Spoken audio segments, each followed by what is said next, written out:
자, 같이 한번 읽겠습니다. 에베소서 4장 31절, 32절. 한 목소리로 읽겠습니다. 시작.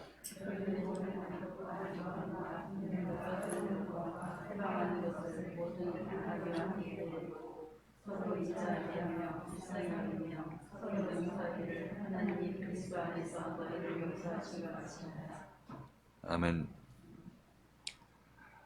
자, 이 말씀 굉장히 중요한 말씀이죠. 이해하기 힘든 말씀이라 이렇게 말씀을 드렸습니다. 그래서 여기서 사도 바울이 너희라고 지칭하는 이 너희는 바로 에베소 교인들을 얘기를 하고 있는 거죠. 에베소 교인들을 얘기를 하고 있고, 또 에베소 교인들한테 사도 바울이 그 얘기를 한다는 그것 자체가 에베소 교인들은 사도 바울을 만난 상태에서 이 얘기를 듣는 것입니다. 그러니까 흔히들 이 얘기는 뭐 우리 읽는 사람이 다 사도 바울의 한 얘기를 우리가 다 얘기할 수는 있겠죠. 난 사도 바울이 이렇게 얘기하는 거 들었어. 성경 읽어보니까 에베소서 4장 31절 32절에서 이렇게 얘기했어. 이게 우리가 읽고 그것을 내 것으로 가져올 수도 있겠죠. 그런데 다시 한번 말씀을 드리지만 이렇게 성경을 읽게 되면 이 성경을 내가 해석하는 것에 불과할 수밖에 없는 거고, 나는 죄인이기 때문에 성경을 해석해봤자 죄인의 시각으로 해석할 수밖에 없다고 말씀드렸어요. 그렇기 때문에 우리는 이런 방식대로 성경을 읽고 예수 믿어봤자 전부 자기 생각 속에 예수를 만들어서 믿을 수밖에 없는 거고, 그렇게 예수 믿어도 결국 종국에는 허전한 마음 상태로 만족이 없는 상태로 하나님 앞에 서게 된다고 말씀드렸습니다. 이것이 예수를 잘못 믿고 있는 사람들의 모습이라고 말씀드렸어요. 그러므로 이 말씀이 내 말씀이 되려면, 우리의 말씀이 되려면 적어도 나는 사도 바울 같은 사람을 만났어야 된다는 전제 조건 하에서 이 말씀이 나에게 참일 수가 있다는 것입니다. 내가 만일 사도 바울 같은 생명을 가진 사람을 만나지 못한 상태에서 이 말씀을 아무리 외우고 암기하고 손에 기록하고 이마에 기록하고 다닌다고 할지라도 이 말씀이 나를 구원하지 못하는 것입니다. 왜냐하면 이 말씀을 하는 그 사람이 내 눈앞에 있어야 내가 구원을 받는 것이라고 말씀드렸어요. 그래서 이걸 그냥 너희는 모든 악독과 노함과 분냄과 떠드는 것과 회방하는 것을 모든 악의와 함께 버리라, 이렇게 사도 바울이 얘기를 해서 이 얘기를 우리가 그냥 이해하게 된다면 악한 마음 버려야 되고 악의를 내가 혹시 품고 있으면 버려야지, 뭐 이렇게 자기 다짐하는 식으로 지나가는 수밖에 없다는 거죠. 그렇게 해서 우리가 고침받은 역사가 있으면 그건 여러분께서 그 증거를 내보세요. 그렇게 해서 우리가 고침받은 역사가 유사일이라 없다는 것을 알 수가 있습니다.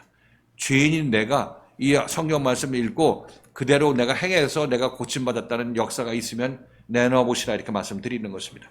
그렇게 해서는 우리가 절대 고쳐질 수 없다고 말씀드리는 거죠.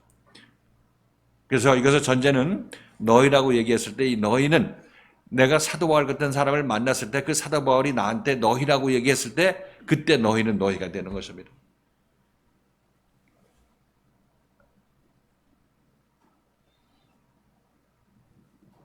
그래서 이런 말씀을 할 수 있는 사람은 예수님께서 제자들한테 이런 얘기를 할 수 있겠죠. 너희는 이 모든 악독과 노함과 분냄과 떠드는 것과 회방하는 것을 모든 악의와 함께 버리라. 이 얘기를 예수께서 제자들한테 할 수 있는 것입니다. 그럼 제자들은 예수에서 생명을 받는 과정에서 그런 얘기를 듣는 거고, 에베소 교인들도 하나님의 생명을 가진 사도 바울로부터 그 얘기를 듣는 것이니까 둘이가 똑같은 환경에서 생명의 말씀을 듣는 것이고, 이 둘 다 이제 생명의 말씀을 가진 사람을 만났으니까 그 사람에 의해서 온전히 고침받는 그런 역사가 그들에게 일어나게 되는 것입니다. 이 구도가 없으면 우리는 성경 말씀이 전부 무익한 것입니다. 그래서 전 여러분들도 지금 여러분 앞에 생명을 가진 사람이 나타나서 여러분들에게 어떤 얘기를 하냐면 이런 얘기를 하는 것입니다. 너희는 모든 악독과 노함과 분냄과 떠드는 것과 회방함을 버리라, 이렇게 얘기를 할 것입니다. 그 얘기가 뭐냐면 여러분들이 이 교회에 와서 듣는 모든 말씀의 내용이 바로 이 내용으로 지금 여러분에게 말씀이 전파되고 있는 것입니다. 그렇죠. 그래서 이건 단순하게 모든 악의를 버리라, 이렇게 얘기하는 것은 모든 각종 악의를 다 버리라, 이렇게 일반적으로 여러분 이해할 수 있겠지만은, 그러나 이 모든 악의라는 것은 여러분의 옛 생명이 말씀에 의해서 완전히 십자가에 못 박히고 새로운 생명을 받는 과정을 전부 모든 악의를 버리는 과정에 여러분 속해 있는 것입니다.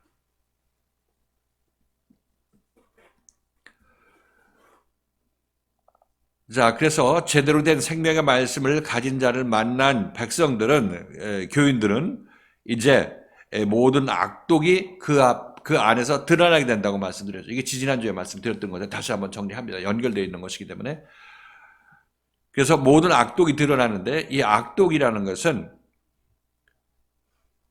사도 바울이 그 에베소 교인들을 하나님의 사람으로 만들어 갈 때 거기서 잘못 생각하는 것들, 세상에 남아 있겠다고 주장하는 자기 옳다의 생각들, 이런 생각들을 버리라고 얘기를 하고 있죠. 왜 재물에 집착하느냐? 왜 세상 것에 집착하느냐? 그러느라고 하나님의 나라의 것을 놓치고 있기 때문에 이 점에 있어서 넌 이걸 놔야 된다 하고 그것을 놓으라고 사도 바울이 교인들한테 얘기할 것입니다. 그래서 이게 너네들은 이걸 내려놔야 새 생명을 받은 그 사람으로 변화가 일어나는 것이야. 이렇게 얘기를 하고 있고 그걸 놓으라고 사도 바울이 얘기를 하죠. 근데 그 얘기를 듣는 이 에베소 교인들은 사도 바울이 하는 얘기를 다 이해를 하지 못하죠. 이해를 하지 못하고 오직 자기가 알고 있는 것, 자기가 보는 것, 그 범위 내에서 순종하고 안 하고 하는 것을 자기가 결정하게 되는 것입니다.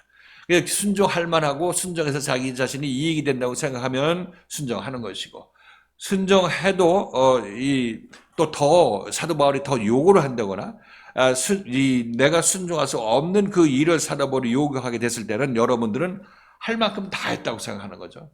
사도 바울한테 내가 순종할 만큼 다 했다고 생각하는 것입니다. 그러니까 자기 자신은 이거는 난 못할 거를 하라고 하는 것이니까 사도 바울한테 내가 뭘 할 거 다 했는데 뭘 더 하라고 하느냐 이런 억하심정이 생긴다고 말씀드렸어요. 그건 뭐 내가 그런 생각을 가지지 않아야지 하는 생각은 물론 좋지만은 그러나 우리 인생들은 나라는 존재 자체가 그런 생각을 가지고 움직이는 존재이기 때문에 그런 생명을 가지고 움직이는 존재이기 때문에 그렇게 안 할 수가 없는 것입니다. 나오게 됐을 때 이것은 바로 생명의 말씀에 내가 대적하는 마음이 되는 것이에요. 본인은 대적하는 마음이라고 생각하지 않죠. 이것이 내 안에 자리 잡게 되는 쓴뿌리라고 말씀드렸어요. 이게 악독이라고 얘기를 하고 있는데 이거는 하나님의 말씀이 나를 책망했을 때, 조명했을 때 그것을 받아들이지 못해서 내 안에 생기는 억하심정, 원망, 불평, 불만 이런 것들이 바로 여기서 모든 악독이라고 표현되어 있는데 이 악독이라고는 일반적인 악독을 얘기를 하는 것이 아니라 그리스도의 말씀을 듣고 책망을 받았을 때 내 안에 쌓이게 되는 그 어떤 억하심정들, 이걸 쓴뿌리라고 히브리서 기자는 얘기한다고 말씀드렸죠. 우리가 이거 쓴뿌리라는 얘기를 많이 들었을 것입니다. 쓴뿌리는 이렇게 내가 예수를 만났는데 제자들이 예수를 만났는데 예수가 제자들을 책망하는 얘기를 했을 때 제자들이 그걸 받지 못해가지고 씩씩거리는 마음을 가지고 있을 때 그들의 마음속에 악독이 생겼다, 쓴뿌리가 생겼다 이렇게 표현하고 있는 것입니다. 자, 이렇게 모든 악독이 있으면 그 악독은 결국 무엇을 또 유발해내게 되냐면 노함과 분냄을 또 그 촉발하게 되는 거죠. 내 안에 억하심정이 있으면 그것이 매번 그걸 내가 잘못한 것도 없다고 생각하는데 나한테 이 얘기를 해줘도 내가 이해하지 못하는데 내가 어떻게 더 하란 말이냐 이렇게 여러 항변이 나오게 되겠죠. 그래서 여러분은 그나마 하려고 하는 것입니다. 하려고 하는데 문제는 하려고 해서 여러분이 될 것 같으면 그게 예수가 필요가 없겠죠. 하려고 해도 안 되는 문제에 대해서 여러분들은 계속 조명을 받게 될 것인데 그러나 그런 문제를 놓고 여러분들은 계속 지적받고 내가 할 수는 없고 하려고 해도 안 되는 거고 이런 것에 대해서 지적받으니까 분이 나게 되는 거죠. 한두 번도 아니고 계속 조명받게 되면 여러분 분이 나게 된다고 말씀드렸어요. 그 다음에 그러니까 여기서 사도 바울은 그냥 단순하게 단어를 나열한 것이 아니라 어떤 점진적으로 우리 쓴뿌리가 생겼을 때 화가 난다는 그 다음 단계로 이 화냄과 분냄이 그 다음 단계로 일어나기 때문에 순차적으로 지금 얘기를 하고 있다고 말씀드렸죠. 그리고 노함과 분냄과 떠드는 것이라는 것은 노함과 분냄이 이제 부글부글 끓다가 입으로 터져 나오는 것을 얘기를 하고 있죠. 큰 소리로 내가 잘못했는데 잘못했으면 얘기 좀 해보세요. 이렇게 얘기하면 이거 잘못했어. 얘기해주면 여러분 그걸 깨달아요? 못 깨달아요? 그걸 이해하지 못하죠. 내가 나라는 존재 자체가 이미 나의 옳다함에 똘똘 뭉쳐진 그런 사람이기 때문에 나의 옳다함으로 해서 선한 일을 했다고 생각하고 내가 이거 뭐 이 말씀에 저항하는 것도 말씀이 잘못돼서 내가 저항하는 거고 내가 맞았는데 말씀이 잘못됐기 때문에 내가 저항하는 것이라 생각하기 때문에 자기 자신은 잘못한 게 없다고 생각하는 것입니다. 잘못됐으면 누가 잘못됐어요? 자기 생각에. 말씀이 날 괜히 미워하는가 보다 뭐 이렇게 여러 가지 생각을 하겠죠. 그래서 입으로 이제 이 말씀이 잘못됐다. 그 말씀이 틀렸다. 이 진짜 말씀이 아닌가 보다. 이 여러 가지 오만 잡생각을 다 하게 되는 것입니다. 그리고 이게 입으로 표출된다. 이렇게 말씀드리는 것입니다. 제가 여러분들에게도 이제 뭐 이런 조명을 초창기에 했었죠. 초창기에 했었을 때 여러분들은 뭐 대부분 이거 내가 잘못했습니다 하고 여러분이 거꾸로 가고 회개하는 것이 아니라 내가 뭘 잘못했습니까? 난 교회를 위해서 했고 뭐 남들한테 사랑을 베풀기 위해서 그 일을 한 것입니다 하고 여러분들은 여러분이 한 일에 그 잘한 것에 대해서 제 앞에서 내가 뭘 잘못했냐고 이렇게 입으로 크게 자기 한 일에 대해서 정당성을 저에게 주장하는 것을 제가 여러분 기억하고 있습니다. 기억하고 있는데 우리는 그럴 수밖에 없는 게 내가 알고 있는 게 그것밖에 없으니까 그것이 나올 수밖에 없는 거죠. 이것이 입으로 떠드는 것이에요. 입으로 떠들고 자기 자신 밖으로 밀어내서 표출시키는 거죠.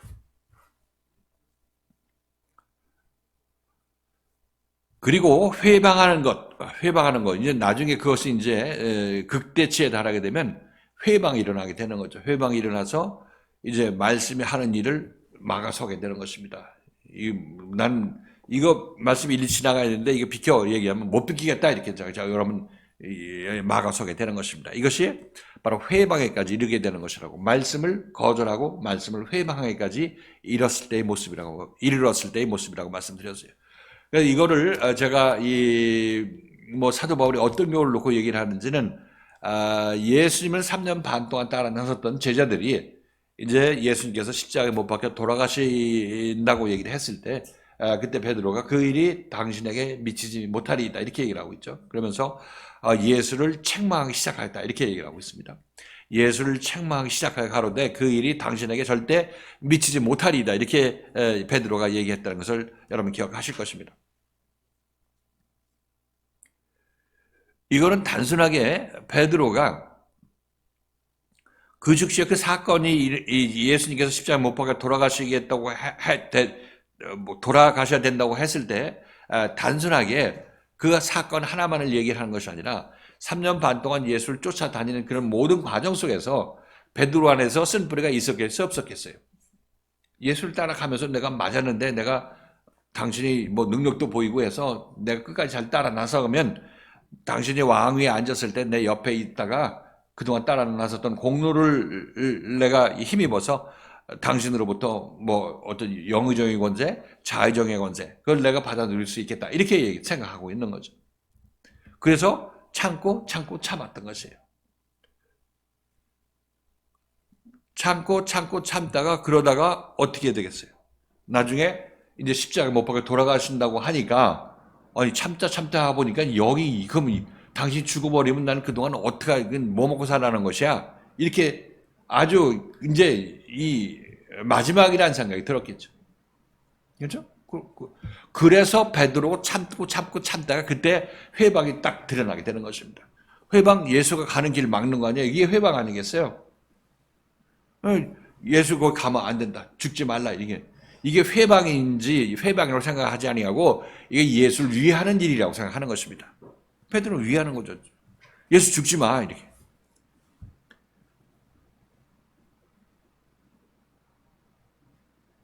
이거 아시겠죠? 여기 회방에 이르는 거. 그러니까 이게 점진적으로 진행되고 베드로에게도 이것이 예수를 따라 나서는 모든 사람들은 이런 과정을 겪게 되어 있어요. 베드로만 특출나서 그걸 겪은 게 아니라 우리들도 이런 과정을 겪게 되어 있단 말이죠.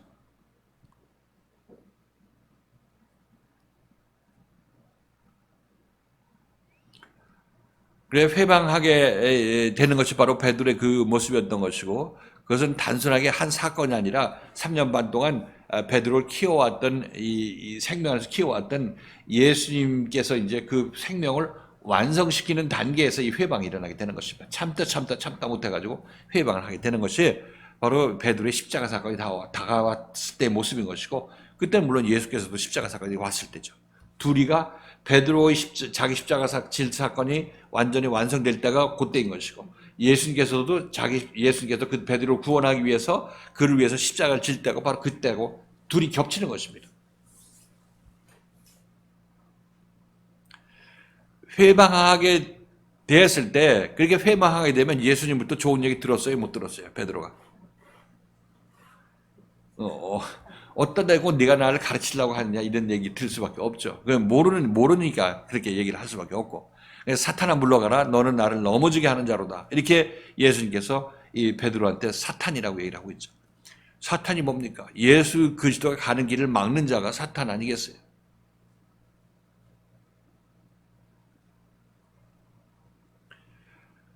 자, 이때 회방에 이르렀을 때이고, 그렇게 되면 이제 예수님께서 베드로를 더 강하게 책망할 수밖에 없고, 그렇게 함으로 말미암아 결국 예수님께서는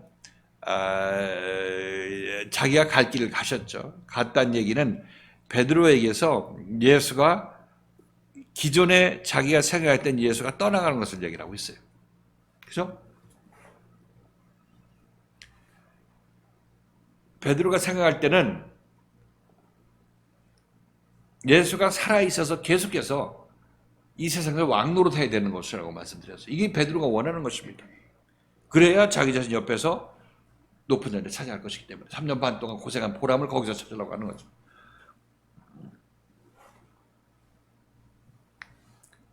그런데 이런 베드로의 인식 속에 있던 그 자기가 만든 예수, 자기가 생각하는 예수가 십자가에 못 박혀 돌아가시는 그런 상황이 이제 맞닥뜨려지니까 베드로는 소망이 끊어지죠. 그 예수에 대한 소망이 끊어진다고 얘기를 하고 있습니다. 자기가 기존에 알고 있던 잘못된 예수관이 거기서 무너져 내리는 것이니까, 이게 베드로의 입장에서는 예수가 죽는 것이 어떻게 생각하겠어요? 베드로는 큰일 났다고 생각하게 하겠죠. 그렇죠? 그런데 예수님은 내가 가는 것이 너에게 유익이라고 말씀하시는 거예요. 네가 생각하고 있는 예수가 가야 되고, 가고 나면 새로운 예수가 온다고 얘기를 하고 있습니다. 그 새로운 예수는 바로 이 제자들 안에 임할 예수 그리스도 보혜사를 얘기를 하고 있는 것입니다. 이 과정을 겪어야 우리들은 내가 기존에 봤던 예수가 내 시야에서 사라지고, 그리고 내 안에 임하는 예수를 만나게 될 텐데, 이 예수가 내 안에서 생명의 예수로 자리 잡게 되는 거고, 이 예수의 말씀에 의해서 나는 이제 이 예수의 말씀에 하나 돼서 움직이는 그런 사람으로 변화가 일어나게 되는 것입니다.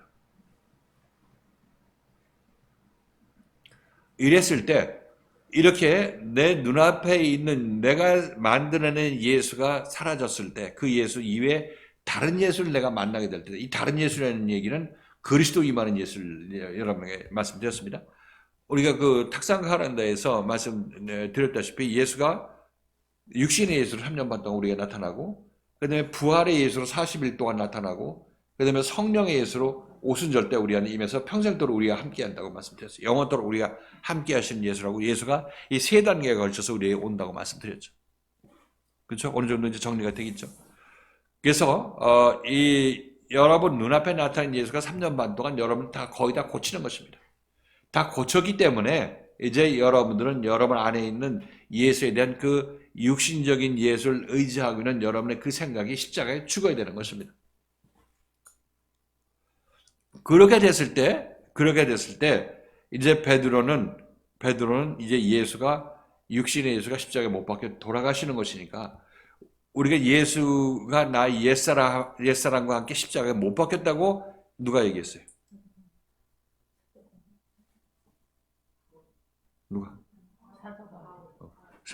사도 바울이 나 옛사람이 나 예수와 함께 십자가에 못 박혔, 그리스도와 함께 십자가에 못 박혔다니 얘기를 하잖아요. 바로 이런 상황을 놓고 얘기를 하는 거예요. 베드로의 이 상황을 놓고 얘기를 하고 있는 것입니다. 이렇게 되면 예수님께서 십자가 못 박아 돌아가시고 3일 만에 부활하셨죠. 부활해서 베드로를 비롯한 제자들한테 성령을 받으라고 입김을 불어 넣으시죠. 이때가 이제 이 제자들은 새로운 예수의 영을 받게 되는 것입니다. 그리스도의 성령을 받게 되는 거죠.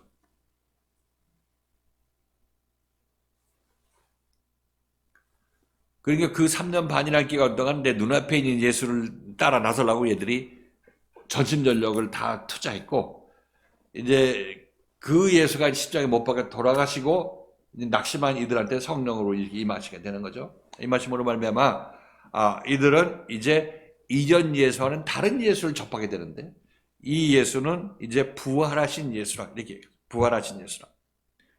아직 부활하신 예수를 만났어도 이들은 아직 어리버리합니다. 어리버리해서 또 40일 동안에 또 군데군데 이제 고칠 거에 대한 또 고침을 받게 되죠. 40일 동안 고침 받고 나니까 이제 오순절에 이르러서는 이제 이들은 이제 하나님이 온전히 그리스도의 영이 온전히 그들 안에 장성한 그리스도의 영을 그들이 소유하게 됐기 때문에 이제 이들을 통해서 예수는 그들을 보내심으로 말미암아 그들을 하나님의 대리인으로 그리스도의 대리인으로 쓰시게 되는 것을 알 수가 있습니다. 이렇게 됨으로 말미암아 이들은 완전하게 변화가 일어나게 되는 거죠. 자, 그러니까 우리들도 마찬가지로 이 과정을 지금 겪고 있는 것입니다. 겪고 있는 것이고, 지금 사도 바울이 얘기하는 것도 이 얘기도 간단한 이 얘기 31절 이 내용이 굉장히 단순한 얘기 같지만 제자들이 예수를 따라 나섰을 때 3년 반이라는 기간 동안, 그리고 성령으로 임할 때, 성령을 불어넣을 때, 그때까지 다 포함하는 것이에요. 이걸 한 줄로 표현하면 이렇게 된다는 것입니다.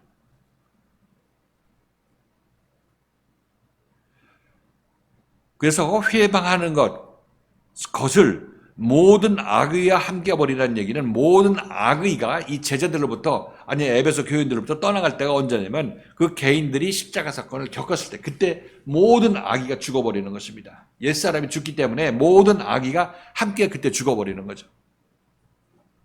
그들에 있는 악의가 죽어버리는 것입니다.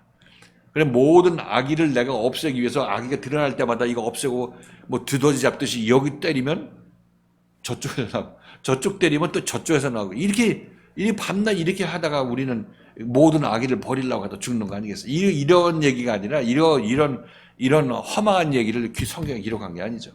모든 악의를 버릴 때가 바로 나 옛사람이 예수에 의해서 이와 같이 베드로의 옛사람과 같이 십자가에 못 박혀 죽게 됐을 때, 그때 우리는 모든 악의를 버리게 되는 것입니다. 사도 바울은 여기까지 놓고 얘기를 하고 있는 거예요. 십자가 사건 이후까지를 놓고 얘기를 하고 있는 거죠. 이해가 가십니까? 좀 이따 질문할 테니까 고개 끄덕였던 사람들 다 답변하세요. 그러니까 이게 맞는 거잖아요. 그렇죠. 십자가 사건하고 십자가 부활까지를 얘기한 게 이렇게 얘기를 한 것입니다.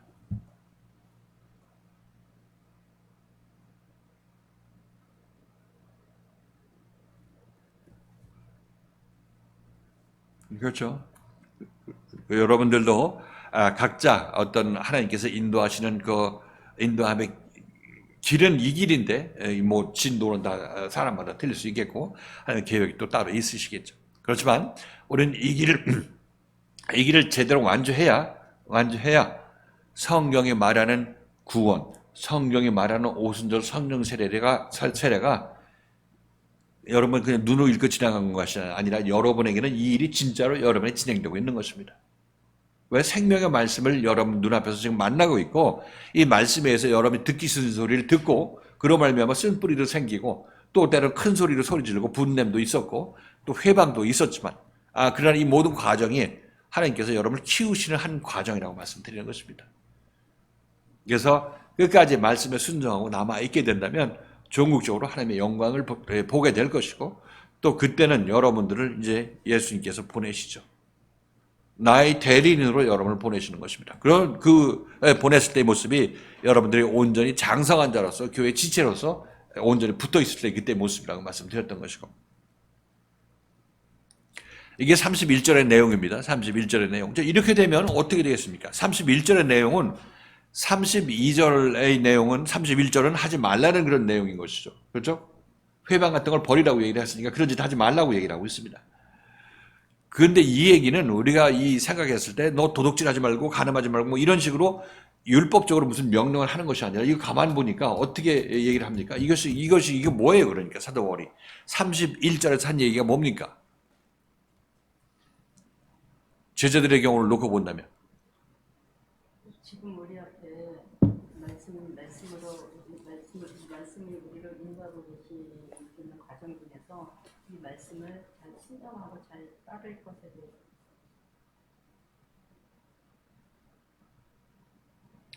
잘 따를 것이죠. 결론은 이제 말씀 앞에 남아 있어야 된다 이렇게 얘기를 하고 있는 건데 사실상 이걸 보면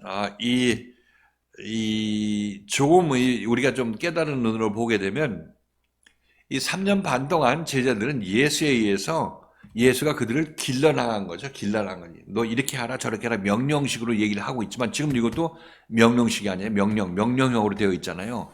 근데 실질적으로 바울은 에베소 교인들을 이렇게 키워나가는 것입니다. 키워나가는 것이고 이 예수님도 제자들을 3년 반 동안 이렇게 키워나가신 것이에요. 그 보면 십자가 사건이 일어나고 제자들이 어떤 반응을 보이고 하는 것들은 필연적으로 그렇게 할 수밖에 없는 일들이 그렇게 일어나고 있는 것입니다. 근데 그 결과로 말미암아 베드로가 사도가 되었고 제자들이 예수님께서 원하는 그런 형상으로 변화가 일어났던 거 아니겠습니까? 이 말씀은 결국은 이 사도 바울이 에베소 교인들을 그렇게 만드는 생명 안에서 자라나게 만드는 것 그것을 얘기를 하고 있고 또 예수님께서도 3년 반 동안 제자들을 그렇게 키워나가는 것 이것을 말씀하신다는 것을 알 수가 있습니다. 생명 안에서 우리는 그렇게 자라나게 되는 거예요. 여러분들이 교회에서도 느끼는 것이 무엇입니까? 여러분들이 입에서 이 간증 나오고 고백이 나오는 것이 이건 사람이 할 수 있는 것이 아니고 하나님께서 만들어줘서 날 키워나가셔야 된다 하는 것을 여러분께서 입으로 이제 고백하게 되는 경우가 자주 있을 것입니다. 이게 뭡니까?